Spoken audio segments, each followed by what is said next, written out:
इंतजामों पर या फिर फूल बरसाने पर या उनके लिए जो भी सुविधाएं की जाती हैं उस पर कोई एतराज है क्या, या आपको लगता है कि ये सिर्फ एक पक्ष के लोगों को या एक धर्म के लोगों को फायदा पहुंचाया जा रहा है? नहीं, कहा यह भी जाता है कि हमको सिखाया गया और बताया गया कि जो फूल बरसाते हैं वो उनको ज्यादा पुण्य होता है, उनकी बात भगवान ज्यादा सुनते हैं। अच्छा, तो इस वजह से हाँ, सेवा करने से, तो सेवा भाव है। अगर किसी को लगता है या फिर मुझे लगता है कि हम ज्यादा मुसलमानों की जो धर्म का जो विधि विधान है हम नहीं जानते हैं, और मुझे उनके बारे में नहीं बोलना चाहिए क्योंकि हम नहीं जानते हैं। और यही वजह है कि जो मुसलमान हमारे विधि विधान के बारे में नहीं जानता है उनको भी इस पर बचना चाहिए, बोलना नहीं चाहिए। अगर इस तरह की बात आप करते हैं तो राजनीतिक मत कीजिए, कम से कम धर्म को छोड़ ऐसे दीजिए। मुस्लिम वोटर्स को लुभाया जा सकता है?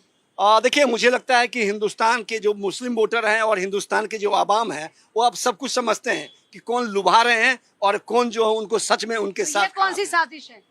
ये साजिश नहीं है, करने वाली। ये साजिश नहीं है, और ये कह सकते हैं कि एक उनकी मानसिकता के ऊपर डिपेंड करता है कि गंदी उनकी मानसिकता उनकी। मैं समझता हूँ कि समाज को फोड़ना एक गंदी मानसिकता का ही प्रतीक है। और इस भाषा से अगर आप हिंदू को दुखी पहुंचाते हैं या हम मुसलमान को दुखी पहुंचाते हैं तो ये हमारी गंदी मानसिकता का उपज है। मेरा मानना है कि हिंदू धर्म में जो यात्रा है, इस यात्रा को हमको हजारों वर्षों से ये चलता आ रहा है जो मान्यता है, और मुझे लगता है कि हिंदुओं को इससे फायदा होता है।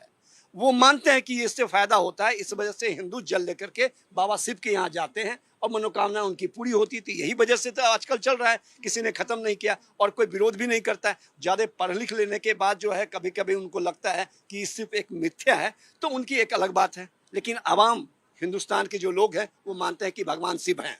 नमाज से आपको एतराज है सड़कों पर, और सड़कों पर आप इंतजाम कराते हैं कांवड़ियों के लिए? जवाब दीजिए आलोक जी। देखिए पूजा जी, एक चीज आपको बता दूं, मैंने कहीं पढ़ा था स्कूल की किताबों में, घट गए इंसाफ बढ़ गए साए। और एक और चीज पढ़ी थी मैंने, तेरा साई तुझ में जो पुन में वास, कस्तूरी का मिर्ग क्यों फिर सूंघे घास। ये जितना आडंबर आजकल हो गया है, मैं बचपन से कांवर देखता आया हूँ, मैं बचपन से नमाजियों को देखता आया हूँ, इनकी बाढ़ आ गई है। लेकिन अगर इसमें से 5 आदमी को मैं बाहर छांट के पूछूं कि भगवत गीता पर 5 लाइन बोल दो तो वो आकाश की तरफ ताकेगा। वहीं अगर नमाजियों में से 5 आदमी को पूछ लूं कि अल्लाह के क्या पैगाम थे जरा 5 बता दो, तो वो भी इधर उधर देखने लगेगा, नमाज पढ़ रहा। इसी को कहते हैं घट गए इंसाफ बढ़ गए साए। तेरे अंदर भगवान है। एक कहावत है, if land is lost, jewelry is lost, something is lost, but if character is lost, everything is lost. तो ये कौन सा कैरेक्टर है कि आप इतना बड़ा भगवान का लीला त्रिपुंड लगा के, पूरा इस पे बांध के, लंबा लंबा टोपी पहन के आप नमाज पढ़ रहे हैं, और यहाँ लगा के जय भोले, जानते कुछ है, फिर आके सब गलत काम कर रहे हैं। और अभी मेरे भाई कांग्रेस के कह रहे थे कि वहां मनोकामना पूरी होती है। तो कौन वहां जाता है जो कहता है कि हम गरीब रहें? अगर सबका मनोकामना होता तो सब वहां से जल चढ़ा के लखपति करोड़पति बन जाता। नमाज अदा करके लखपति करोड़पति बन। ये सारी चीजें प्राप्त होती है आपके कैरेक्टर से, आपके परिश्रम से। God help those who help themselves. भगवान उसकी मदद करता है जो स्वयं की मदद करता है। कांवड़ यात्रा को ही नहीं मानते? मैं किसी यात्रा को खराब नहीं कहता हूँ, कोई भी आदमी। तो फिर क्यों आपकी सरकार इंतजाम कराती है? मैंने कहा ना, यहाँ पर हमारी बहुसंख्यक है तो हमारी इंतजाम होनी चाहिए। क्या दिक्कत है? लेकिन अगर नमाजियों का नमाज रोक कर कांवड़ को रास्ता दिया जा रहा है, मैं उसका भी विरोधी हूँ। उनके लिए भी समुचित इंतजाम कहीं होनी चाहिए पाक जगह पे, कि तुम अपना नमाज यहाँ पढ़ते रहो, कांवड़ यहाँ से जाता रहेगा। हम सर्वधर्म संभाव वाले लोग हैं, लेकिन सर्वधर्म संभाव नहीं हो पा रहा है। पब्लिक के पास जाऊंगी जरा। कोई परेशानी है जी कांवड़ यात्रा से? कुछ इंतजाम जब किए जाते हैं तो आप पब्लिक क्या सोचती है उस पर? पब्लिक को उसमें सपोर्ट करना चाहिए, क्योंकि ये तो धार्मिक यात्रा है। ये शादाब चौहान जैसे लोग कह रहे हैं कि उसमें नशा करके लोग जाते हैं, क्यों फूल बरसा रहे हैं सरकारी पैसे से, नमाजियों को तो हटाते हैं आप सड़कों पर से। नहीं, वो उनकी निगेटिव सोच है। तो ये धार्मिक में क्यों वो नशापत्ती करके जाएंगे? ऐसा तो हमारा तो मानना ये है। हिंदुओं की आस्था को चोट पहुंचाने वाली बिल्कुल बिल्कुल, बातें नो हैं क्या? Doubt no doubt. या सबसे इजी टारगेट हिंदू ही है, उनकी भावना है कि जो चाहे आए बोल के आहत करके चला जाए। हाँ, वही आहत करने की भावनाएं हैं उनकी, इसलिए निगेटिव। सहिष्णुता ही सबसे बड़ी परेशानी है क्या सनातनियों की? हाँ जी, क्या कहेंगे कांवड़ यात्रा के इंतजामों पर? कावड़िया के जो साधन है बिल्कुल सही होनी चाहिए, कावड़ियों को परेशानी नहीं होनी चाहिए। तो और फूल जो बरसाए सरकार, सरकारी कह रहे हैं सरकारी पैसों से फूल बरसाती है, कोई कोई एतराज है पब्लिक को इस पे? ऐतराज नहीं होना चाहिए, ये तो अच्छी बात है, ये आस्था की बात है ना। कावड़ियों पर फूल बरसाने चाहिए, कावड़ियों को सम्मान करना चाहिए। जो गलत बोले वो गलत बोलता है ना, उसे गलत नहीं बोलना चाहिए। क्यों ऐसी बातें करते हैं कुछ लोग? मैम सम्मान की बात तो ऐसी है, नमाजी को भी सम्मान करना चाहिए, कावड़े को सम्मान करना चाहिए। सम्मान तो सबका हक है। ऐसा नहीं होना चाहिए कि कोई कावड़ी आ उन्होंने रहे कहा हैं। कि ताजिए ताजिए निकलते हैं तो करते हैं ना इंतजाम, ताजियों के समय पे उनके लिए इंतजाम करते हैं, कांवड़ यात्रा में कांवड़ियों के लिए इंतजाम करते हैं। उतना उस आप देखेंगे रेशियो देखिए, कावड़ी को जितना सम्मान होता है उतना नमाजी को नहीं होता है। अच्छा। फर्क है, हाँ, जमीन आसमान का फर्क है। जितना सम्मान यहाँ मिलता है उधर नहीं मिलता है, नहीं मिलता है। नहीं मिलता। आप तो नमाज नहीं पढ़ते हैं। मैं तो नहीं पढ़ता, मैं उसके बाद भी नमाजियों के हक की बात कर रहे हैं। हक- क्या हक- बात है, यही इस देश की खूबसूरती है सम्मान कि ये नमाज नहीं पढ़ते हैं, उसके बाद भी कह रहे हैं कि नमाजियों को उतना सम्मान नहीं मिलता है। मेरा क्या नाम बात रोहित है? चौहान नाम है मेरा मैम। मैं मुसलमान नहीं हूँ, लेकिन सम्मान सबका बराबर होना चाहिए, हाँ, मेरा सही, कहना मतलब। एकदम सही बात है। आप बताइए जी क्या कहते हैं?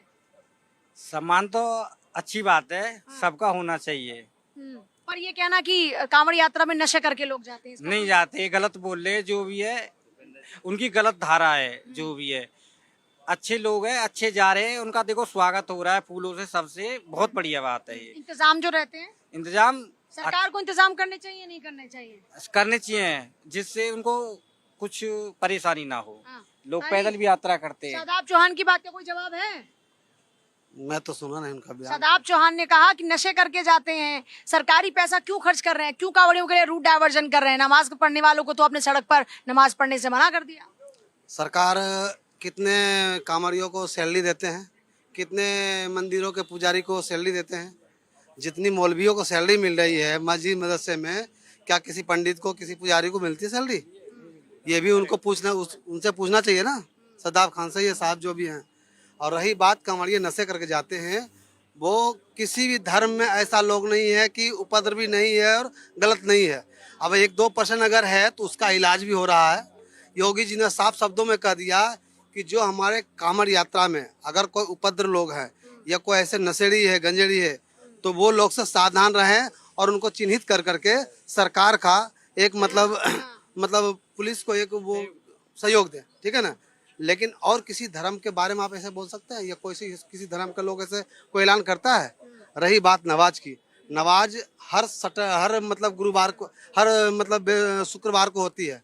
कांवड़ साल में एक बार होती है और उसके बाद कांवड़ जब चलती है तो उसके लिए रास्ते डाइवर्जन किया जाता है। पब्लिक को पहले गाइडलाइन दिया जाता है कि भाई ये रास्ता बंद है, ब्लॉक है, आप इस रास्ते जा सकते हैं, वहाँ पुलिस आपके सहयोग में रहता है।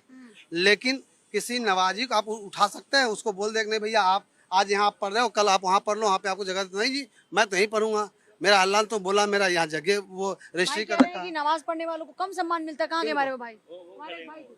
उन्होंने कहा नमाजियों को कम सम्मान मिलता अब है। भाई अपने मजहब के बारे में बोलेंगे नहीं, अपना मजहब नहीं है, आप ही का मजहब, उनका मजहब। नहीं, हमारा आपका मजहब धर्म नहीं है, वही उनका है। धर्म है। आप नहीं जानते उनको, आप उनको नहीं जानती हो। मैं तो अपने मंदिरों में नमाज पढ़वाने के लिए तैयार हूँ, लेकिन मस्जिद में हनुमान चालीसा होगा, मस्जिद में कन्या पूजन होगा, ये बताओ पहले मेरे को। होगा क्या? बताइए जी। ये कह रहे हैं कि मैं तो मंदिर में नमाज पढ़वा दूंगा, लेकिन नमाज जहाँ पर पढ़ी जाती है वहाँ पर कोई हनुमान चालीसा पढ़वा सकता है क्या? इसका है कोई जवाब? ये जो है अभी आपने हाँ, एक मिनट शादाब खान के बारे में कहा था।